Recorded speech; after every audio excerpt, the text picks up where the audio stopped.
Il y avait un super potentiel dans ce roman, dans ce thriller, mais c'est tombé un peu à plat. L'affaire Clara Miller est tombée un peu à plat pour moi. C'est d'Olivier Bal aux éditions Pocket. C'est un thriller qui navigue entre deux périodes, c'est-à-dire au milieu des années 90, 93-95 et 2006. Dans le milieu des années 90, on a un journaliste qui était éperdument amoureux d'une jeune femme qu'il n'avait pas vue depuis très longtemps. Et cette jeune femme meurt dans des circonstances très étranges. Et avant de mourir, elle lui avait envoyé un message sur son répondeur en lui disant « Voilà, j'enquête sur Mike Stills, c'est la plus grande rockstar du monde, on va dire, parce qu'il y a des choses louches dans son domaine, voilà, donc je vais enquêter. » Et elle est morte quelques temps plus tard. Donc lui, il va aller enquêter aussi de ce côté, il va interviewer ce gars, il va le titiller, il va lui dire voilà, j'ai la photo de Clara, qu'est-ce que ça vous fait? Donc ça se passe mal, l'interview s'arrête, voilà. Et Paul Green donc va continuer à essayer de savoir pourquoi Clara est morte, qu'est-ce que ce chanteur a à voir avec ça, ou son équipe, parce que son équipe a l'air un peu louche aussi. Voilà. Et donc à chaque chapitre, on a un personnage différent, on va dire, donc on a le journaliste, on a le chanteur, on a l'assistante du chanteur, on a le fils du chanteur, jeune, et on a la fille du chanteur, mais plus tard en 2006.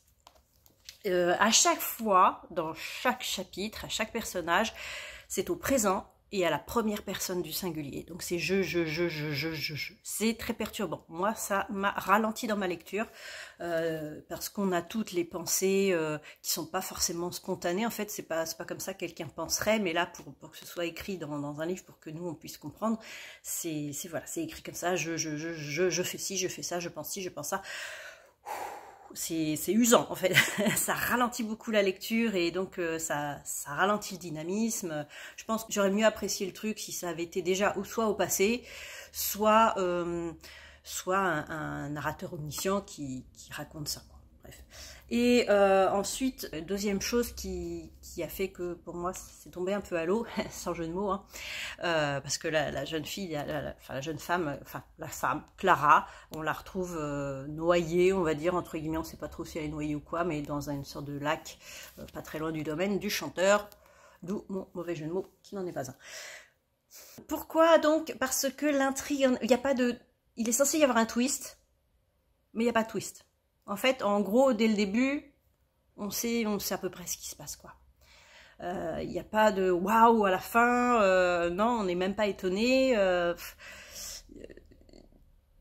On sait à peu près tout ce qui se passe depuis le début. Donc c'est pour ça que je dis, si ça avait été raconté autrement, dans l'écriture et dans la manière d'amener les choses, je pense que ça aurait pu faire un super roman. Là, pour moi, il manquait clairement pas mal de choses. Voilà.